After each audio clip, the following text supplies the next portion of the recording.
श्री माँ शारदा 18वां भाग। जय ठाकुर, जय माँ। ओम शिव शिव शिव।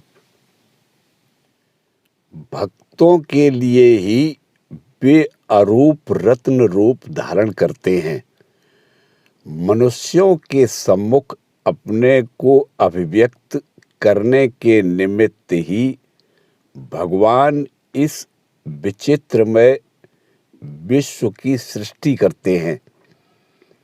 सृष्टि को स्पर्श करते करते कदाचित सृष्टा को देखने की आकांक्षा उत्पन्न हो जाए। इसी उद्देश्य से यह विराट रचना है। सृष्टि को देखते ही सृष्टा की याद हो आती है। तुच्छ वस्तुओं का अवलंबन करते हुए मनुष्य महत्तम के समीप उपस्थित होता है। शांत का आश्रय लेकर ही भूमा में पहुंचना पड़ता है। तमेव भान्तमनुभाति सर्वम तस्य भाषा सर्वम इदम विभाति। उन विराट पुरुष की अवस्थिति से ही चराचर विश्व ब्रह्मांड का अस्तित्व है। उनके निश्वास से ही सर्वत्र प्राण का स्पंदन हो रहा है। उन ज्योतिर्मय की दीप्ति से ही सब कुछ प्रकाशित हो रहा है। माता पिता में हृदय भरा स्नेह, महात्मा के हृदय में दया, यह सब आया कहाँ से? वे ही तो अपने को स्नेह और दया रूप से प्रकाशित कर रहे हैं। श्री भगवान के स्नेह और दया के रूप में ही श्री माँ का आविर्भाव हुआ था। उन्होंने कहा था, मैं कभी कभी दया से अपने को भूल जाती हूँ। वे इस संसार में दयामयी रूप से विद्यमान थी। जयराम बाटी में पगली मामी राधू की माँ के आत्मीय आए हुए थे। श्री माँ बरामदे में उनके भोजन के लिए आसन बिछा रही थी। गिलास में ज्यों ही उन्होंने पानी डाला कि एक बिल्ली ने आकर उसमें मुंह डुबा दिया। पगली मामी ने वह पानी बदल दिया। इस प्रकार 3 बार पानी बदला गया और तीनों बार बिल्ली ने उसमें मुंह डाला। तब तो बड़ी उत्तेजित होकर पगली चिल्ला उठी, ठहर जा, आज तो तुझे जान से मार डालूंगी। यह सुनकर करुणाद्र हो माँ कहने लगी, आहा, चैत का महीना है, उसे प्यास लगी होगी, पीने दो। तेज स्वर से पगली बोली, रहने भी दो। मनुष्य पर कितनी दया है यह मैं जानती हूँ, बिल्ली पर भी दया दिखाने चली। श्री माँ का मुखमंडल गंभीर हो उठा। उन्होंने कहा, जिस पर मेरी दया नहीं है वह बड़ा ही अभागा है, पर किस पर नहीं है यह तो मैं ढूंढे भी नहीं पाती। यह मानो मानवी कंठ स्वर नहीं था, देवी की वाणी थी। पगली भी स्तब्ध होकर श्री माँ की ओर देखने लगी। स्वर्गा पवर्ग दे देवी, यही हमारी माँ है। धर्म, अर्थ, काम और मोक्ष, जिसे जो चाहिए माँ मुक्त हस्त से उसे वही देती थी। अपने स्नेहांचल से मानो सबको ढके रखती थी।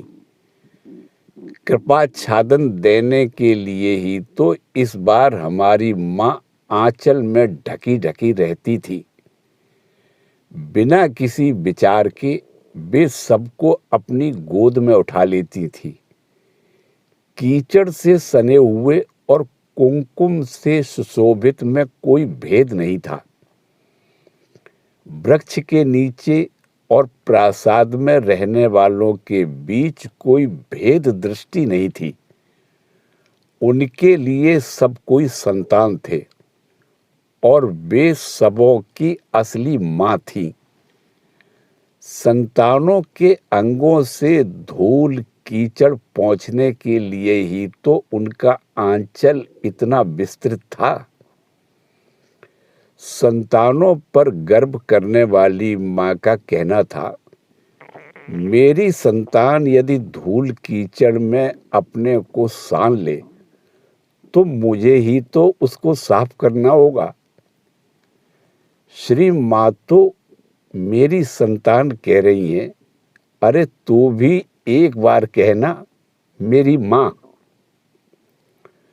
तुझे पाप पंख में निमग्न देखकर भी वे तो तुझे मेरी संतान कह रही हैं, और तू क्या थोड़ा सिर उठाकर माँ को एक बार भी माँ कहकर नहीं पुकार सकता? गोलाब सुंदरी ने एक दिन कुछ व्यंग पूर्वक श्री माँ से कहा था, तुम्हारा तो बस ऐसा ही है, जिसने भी तुम्हें माँ कहा कि बस उसी की ओर अपने पांव बढ़ा देती हो। सुनकर श्री माँ का मुख विवर्ण हो उठा, आंखें डबडबा आई। वेदना भरे कंठ से कहा, गोलाब क्या करूं? माँ कहकर पुकारने पर मुझसे रहा नहीं जाता।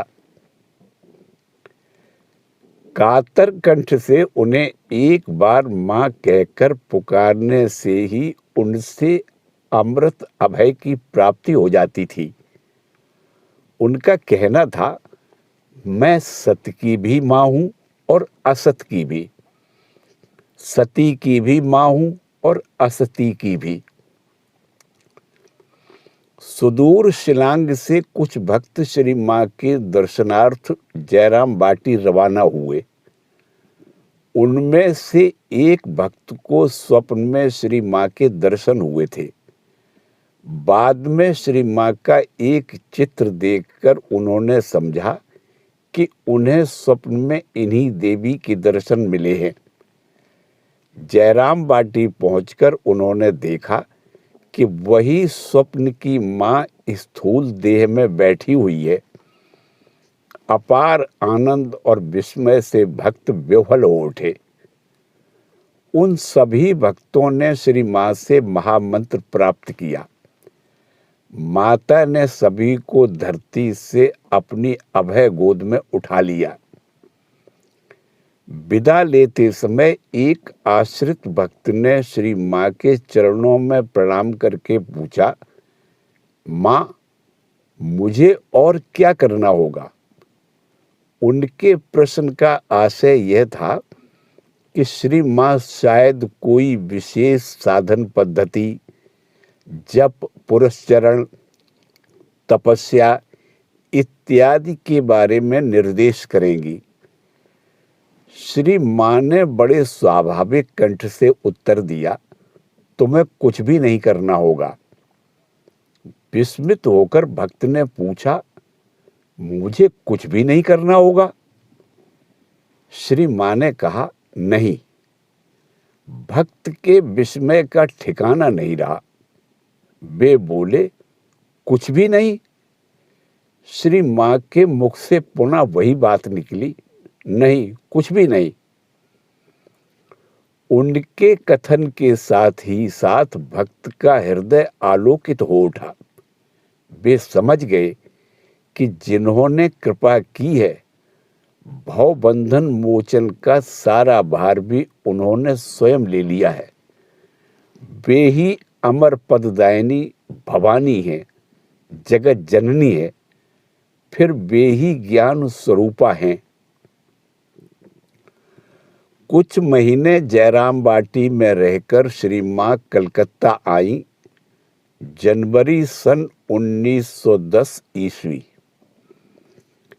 बाग बाजार स्थित श्री माँ का मकान भक्त भक्तों की दृष्टि में मानो ध्रुव तारा था। श्री माँ के आगमन के बाद अनेक भक्त वहां आने लगे। बहुत से व्यक्ति उनसे दीक्षा प्राप्त कर धन्य हुए। श्री माँ लगभग 1 वर्ष तक रही। क्रमशः जाड़े के दिन आए। माँ कभी कुर्ती आदि नहीं पहनती थी। बगल के नीचे एक छोटी सी गांठ लगाकर वे इस प्रकार वस्त्र पहनती थी कि उससे उनके सारे अंग ढके रहते थे। श्री माँ को जाड़े में कष्ट पाते देखकर भक्तों के हृदय में उन्हें गर्म बनियान पहनाने की तीव्र इच्छा हुई। ऊन की एक सुंदर बनियान खरीदी गई। उन लोगों के संतोष के लिए श्री माँ ने उसे पहन लिया, पर 3 दिन बाद ही उसे उतार कर रख दिया और कहा, स्त्रियों को यह सब शोभा नहीं देता बेटा। फिर भी तुम लोगों के संतोष के लिए मैंने 3 दिन तक पहना। श्री माँ आधुनिक महिला नहीं थी। वे शाश्वत सनातनी जननी थी। घड़ी में चाबी देना नहीं जानती थी। लालटेन के कल पुर्जों को देखकर हैरान हो जाती थी। और भी बाद की घटना है। श्री माँ बाग बाजार के मकान में थी। एक दिन राधु ने उनके समीप आकर शिकायत की कि उसके पति ने उसे थप्पड़ मारा है। यह भी पता लगा कि राधु ने पंछा फेंककर मारा था। स्नेहास्पद राधु का पक्ष लेकर श्री माँ बोली, पंछा फेंककर मारने पर क्या तमाचा मारना उचित है? पास में ही एक सधवा महिला बैठी हुई थी। श्री माँ ने उससे पूछा, अच्छा बहू, तुम ही बताओ, यह क्या जमाई का अन्याय नहीं है?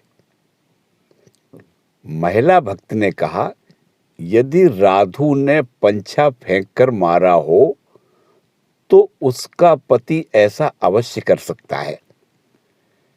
श्री माँ ने आश्चर्यचकित होकर पूछा, ऐसी बात है बहू? तुम लोगों में ऐसा होता है।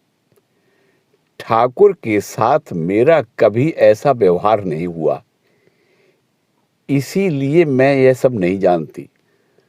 तब तो राधु का ही दोष है। अरे सुन, देख, बहू कह रही है कि पति के साथ ऐसा बर्ताव नहीं करना चाहिए। महिला भक्त अवाक होकर श्री माँ की सरलता के बारे में सोचने लगी। शिव सदृश अपने पति देव के साथ श्री माँ का संबंध ही दूसरा था। उनमें आपस में दैहिक संबंध नाम मात्र को भी नहीं था, केवल हृदयों का मिलन, आत्मा का मिलन। श्री रामकृष्ण देव के परम भक्त स्वर्गीय बलराम बसु की धर्म पत्नी बहुत दिनों से श्री माँ को उड़ीसा स्थित अपनी जमींदारी कोठार में ले जाकर कुछ दिन रखना चाहती थी। भक्तिमती के आग्रह से श्री माँ ने वहां जाना स्वीकार कर लिया। बंगला सन 1317 के अगहन की 18वीं तिथि को बलराम बाबू के तथा अपने कुछ आत्मीयों, सेविका, महिला भक्तों और कतिपय सन्यासी संतानों के साथ श्री माँ कोठार के लिए रवाना हुई। भद्रक स्टेशन पर उतरकर कोठार तक 8-9 कोस का रास्ता पालकी आदि से तय करना पड़ा। कोठार पहुंचकर श्री माँ बहुत आनंदित हुई। विशेषकर भक्त परिवार की आंतरिकता, सेवा, यत्न और भक्ति बहुत ही मर्म स्पर्शी थी। वहां के निर्जन वातावरण ने श्री मां को और भी अंतर्मुखी कर दिया। वे सदैव मानो भावावेश में तन्मय रहती थी। एक दिन दोपहर को एक सेवक ने देखा कि श्री मां अनमनी सी शांत चुपचाप अकेली बैठी हुई हैं। दृष्टि असीम की ओर गढ़ी हुई है। सेवक भक्तों के पत्र पढ़कर सुनाने के लिए गए थे, पर उन्हें भावमग्न देख वे दूर खड़े रहकर प्रतीक्षा करने लगे। बहुत देर बाद श्री मां का भावावेश प्रशमित हुआ। अपने सम्मुख सेवक को देखकर वे स्वतः ही कहने लगी, बार बार आना क्या इसका अंत नहीं है? शिव शक्ति एक साथ हैं। जहां शिव है वहीं शक्ति भी है, छुटकारा नहीं। फिर भी लोग समझ नहीं पाते। देखो ना, ठाकुर बार बार आते हैं, एक ही चांद रोज रोज उगता है, निस्तार नहीं है, पकड़ में आ गए हैं। मैं बैठी बैठी यही सोच रही थी, देखा अंत नहीं है। ठाकुर के कितना कष्ट है, कौन समझेगा? तात्पर्य यह है कि जीवोद्धार के लिए ही पतित पावन अपनी शक्ति के साथ बारंबार शरीर धारण करते हैं।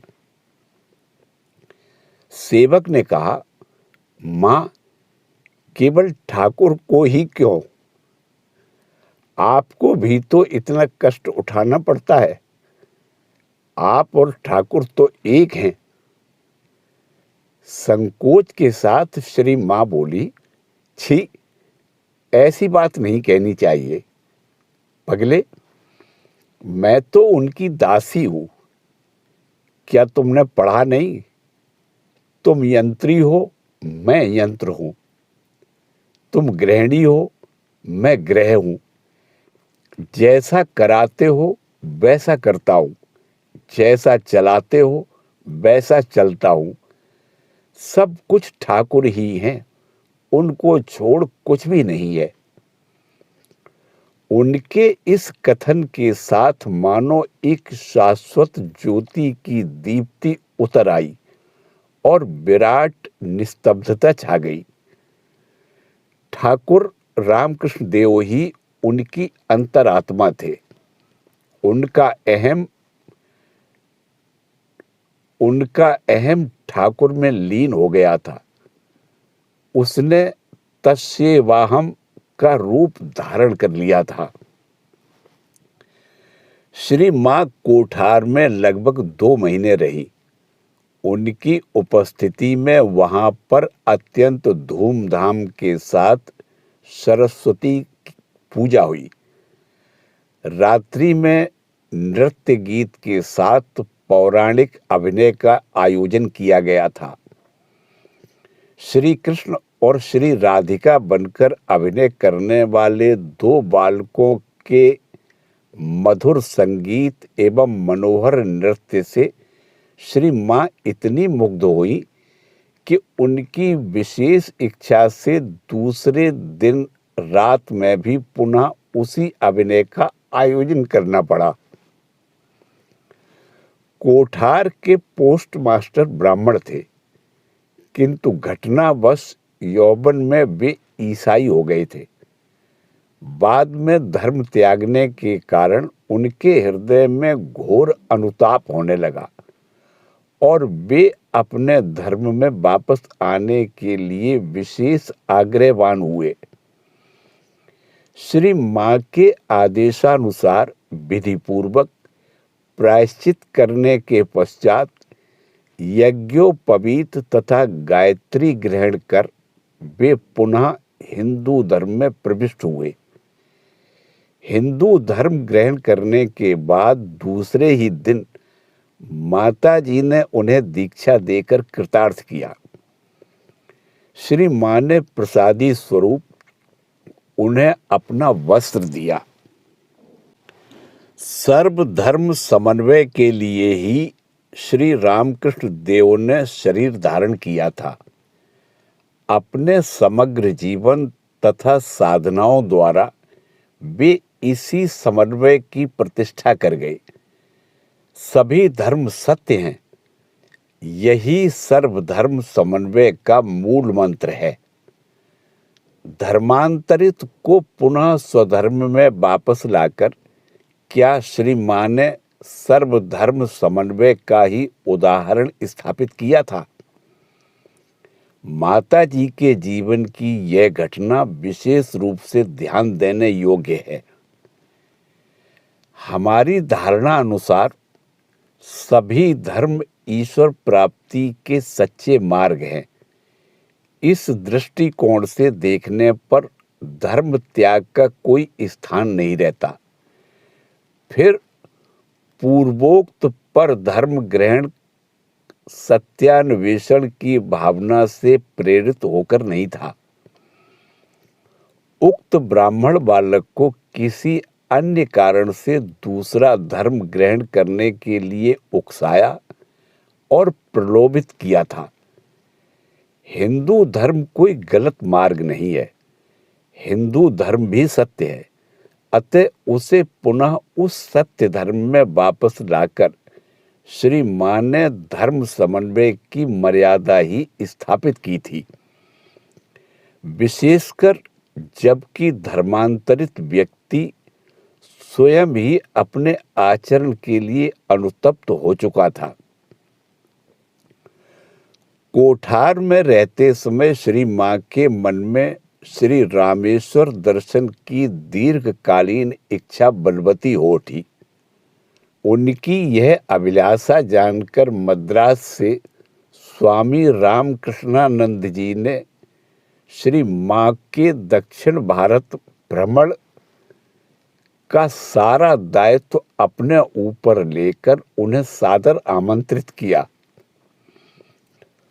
तदनुसार फरवरी सन 1911 ईस्वी में सेवक और साथ की महिलाओं को लेकर श्री मां दक्षिण भारत के प्रधान तीर्थ रामेश्वर के दर्शन के लिए कोठार से मद्रास की ओर रवाना हुई।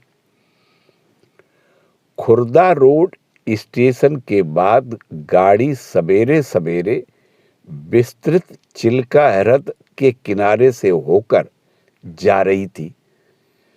सफेद बगुले पंक्ति में माला का आकार धारण कर नीले आकाश में उड़े जा रहे थे। इस दृश्य को देखकर श्री मां बालिका की भांति आनंद से उछलने लगी। हृद के बीच में छोटे छोटे द्वीप हैं। वहां नीलकंठ आदि विभिन्न प्रकार के पक्षियों को उड़ते देखकर श्री मां ने नीलकंठ को हाथ जोड़कर प्रणाम किया। क्रमशः गाड़ी मद्रास पहुंची।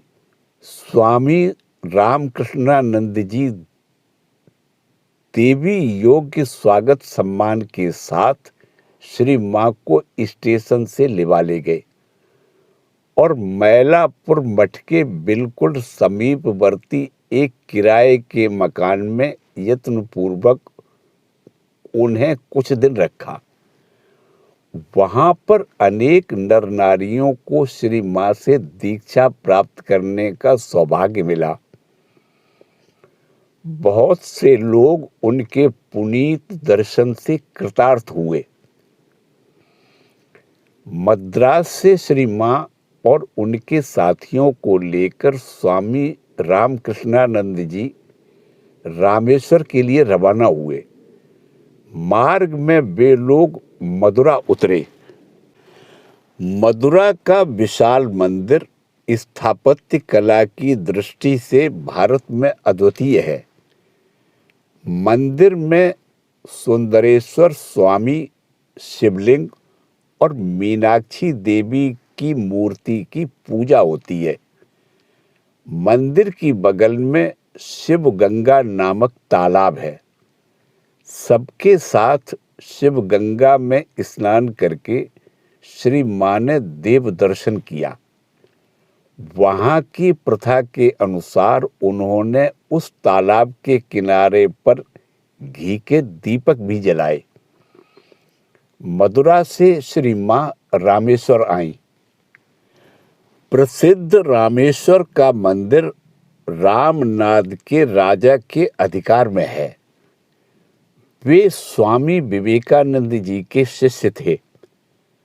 राजा ने तार द्वारा मंदिर के कर्मचारियों को यह समाचार भेजा, मेरे गुरु की गुरु परम गुरु का शुभागमन हो रहा है, उनके लिए सब प्रकार की सुव्यवस्था की जावे। श्री मां रामेश्वर में 3 दिन रही।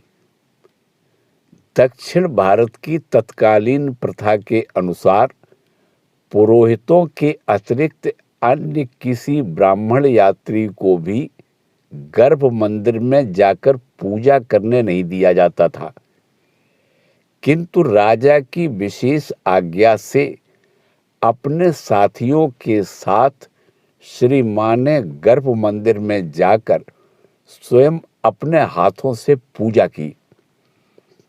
श्री रामेश्वर शिव मूर्ति के दर्शन कर श्री मां बहुत ही गहरे भाव में मग्न हो गई।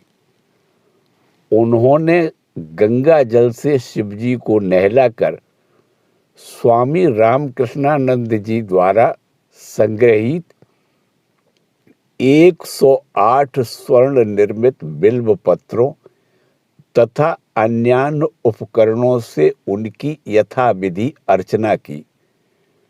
पूजा करते समय भावाविष्ट हो वे अपने आप कह उठी, जैसे मैं रख गई थी ठीक वैसे ही हैं।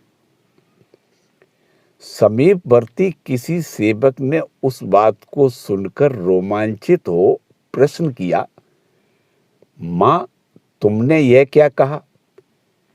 श्री मां तत्काल ही संभलकर बोली, कुछ नहीं, वैसे ही एक बात मुंह से निकल गई। त्रेता युग में श्री रामचंद्र दुष्पार समुद्र पर सेतु बांधकर लंका से सीता जी का उद्धार करने के पश्चात अयोध्या की ओर वापस लौट रहे थे। सीता जी के मन में श्री रामचंद्र जी की अक्षय कीर्ति को शाश्वत बनाने की इच्छा हुई। इसलिए उन्होंने समुद्र तट पर बालू का निर्मित शिवलिंग की प्रतिष्ठा कर उनका पूजन किया। सीता जी द्वारा प्रतिष्ठित एवं पूजित उसी शिवलिंग पर अब भी पूजन हो रहा है। त्रेता युग में श्री रामचंद्र जी के साथ जो जनक नंदिनी सीता थी, वे ही इस समय श्री रामकृष्ण शक्ति स्वरूपिणी शारदा हैं। इसीलिए बालुका में श्री रामेश्वर शिवलिंग के दर्शन से श्री मां का मन वर्तमान स्थिति को भूलकर त्रेता युग में चला गया था। श्री मां प्रतिदिन श्री रामेश्वर की पूजा और आरती देखने जाती थी। पंडों से उन्होंने श्री रामेश्वर महात्म्य श्रवण किया। पौराणिक कथाएं सुनते समय प्राचीन रीति के अनुसार वे हाथों में पान, सुपारी और पैसा लेकर बैठती थी। पंडों को एक दिन उन्होंने भली भांति भोजन कराया और प्रचुर दक्षिणा दी। श्री मां आचार नियमों का यथाविधि पालन करती थी। राजा ने अपने कर्मचारियों को आदेश दिया था कि मंदिर का रत्न भांडार खोलकर श्री मां को दिखाया जाए तथा वे जो भी वस्तु पसंद करें उन्हें उपहार स्वरूप दे दी जाए। श्री मां जब रत्नागार देखने गई, वे एक समस्या में पड़ गई। उनके कथन से पता चलता है, आहा, शशि अर्थात स्वामी रामकृष्णानंद ने 108 सोने के बेलपत्रों से मेरे द्वारा श्री रामेश्वर की पूजा करवाई।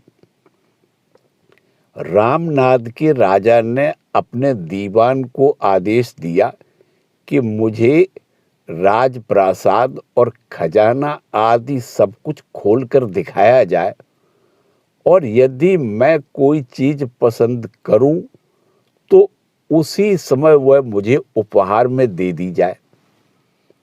क्या कहूं, यह मैं निश्चय नहीं कर सकी। अंत में बोली, बेटा, मुझे कुछ नहीं चाहिए। हमारी जो जो आवश्यकताएं थी उन सब की व्यवस्था तो शशि ने ही कर दी है।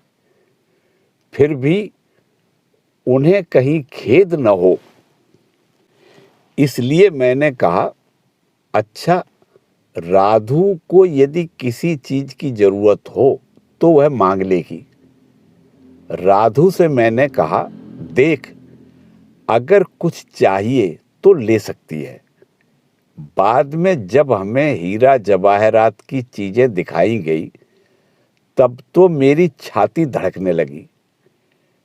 व्याकुल होकर ठाकुर से मैं प्रार्थना करने लगी, ठाकुर, देखना राधु के मन में किसी प्रकार की वासना न जगे। राधु ने कहा, यह सब क्या लूं? मुझे इसमें का कुछ नहीं चाहिए। मेरी पेंसिल कहीं खो गई है, मुझे एक पेंसिल खरीद दो। उसकी बात सुनकर मेरे जी में जी आया और बाहर आकर एक दुकान से उसके लिए 2 पैसे की एक पेंसिल खरीद दी। रामेश्वर से 15 मील की दूरी पर धनुषकोटी तीर्थ है। वहां पर सोने अथवा चांदी के तीर धनुष देकर पूजा करने की विधि है। श्री मां का वहां जाना संभव नहीं हुआ। फिर भी उन्होंने सेवकों के हाथ से चांदी के तीर धनुष समुद्र की पूजा के निमित्त धनुषकोटी में भेजे थे। रामेश्वर से मदुरा होकर श्री मां मद्रास वापस आई। पुनः वहां पर भक्त समागम होने लगा। श्री मां लोगों को दर्शन और दीक्षा देकर कृतार्थ करने लगी। वह एक बड़ी आश्चर्यजनक बात थी। गुरु शिष्य एक दूसरे की भाषा से अनभिज्ञ थे, एक दूसरे की बोली नहीं समझ पाते थे। दीक्षा देते समय श्री मां अपनी आध्यात्मिक शक्ति के संचार द्वारा शिष्यों के हृदयों को आलोकित कर देती थी। वे जो कुछ कहती, शिष्य उसे समझ लेते थे। उनका हृदय तृप्त हो जाता था। मद्रास में कुछ दिन रहने के बाद बेंगलोर के मठाध्यक्ष के आग्रह से श्री मां सबको साथ लेकर बेंगलोर पहुंची। चैत्र 10 बंगला सन 1317। शहर की सीमा पर वृक्ष आदि से सुशोभित मनोरम निर्जन मठ भवन में आ श्री मां बड़ी आनंदित हुई। वहां पर सारा मठ भवन उनके रहने के लिए खाली कर दिया गया। देव मंदिर में श्री मां के रहने की व्यवस्था की गई।